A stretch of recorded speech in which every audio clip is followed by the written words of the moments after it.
Trump's like that kid who flips over the table after Monopoly because he lost. Good afternoon, party people. It's your girl Yael, aka Brad's biggest fan, and this is your news with a view. Up first, hold on, I'm gonna let y'all finish, but I feel like in order for us to properly define what's taking place right now, we gotta start with a few basic things. First, some definitions. Sedition, the incitement of resistance or insurrection against lawful authority.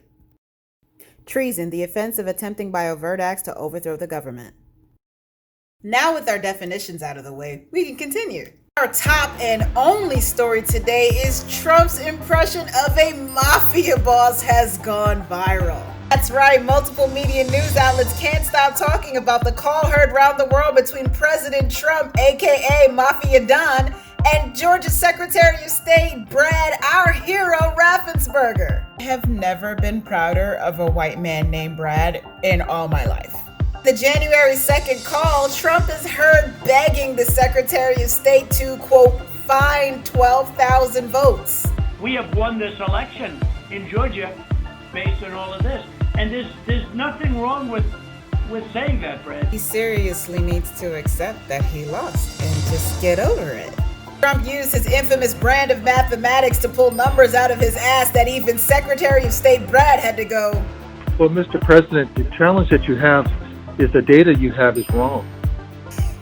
The funny thing is he's a conservative and Trump supporter, so this makes this even more funny. Raffensperger said he was prepared for the call after Representative Lindsey Graham gave him a call previously and outright asked him to throw out electoral ballots. You know, as an author, it's getting really hard to come up with ideas for a political thriller because nothing tops this shit.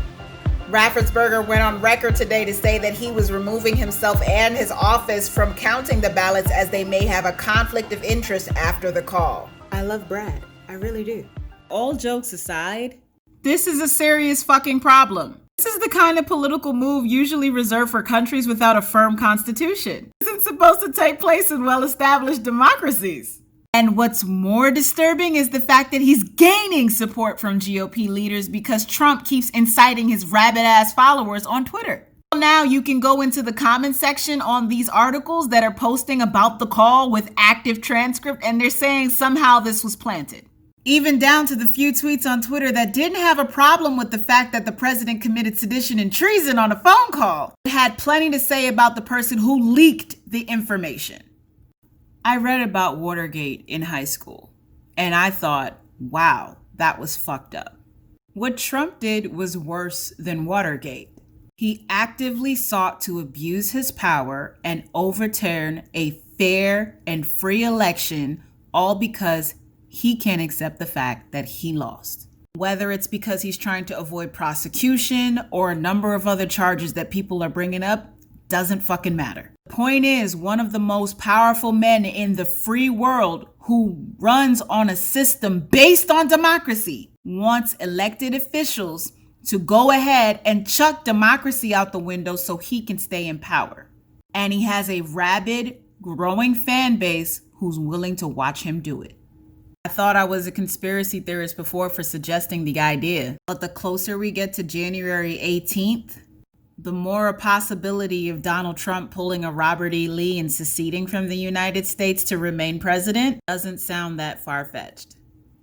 And what's worse is he had all the motherfucking descendants of the people who lost the first time on his side. Now's a great time to go short on USD. I joke a lot that this man's an active national security threat.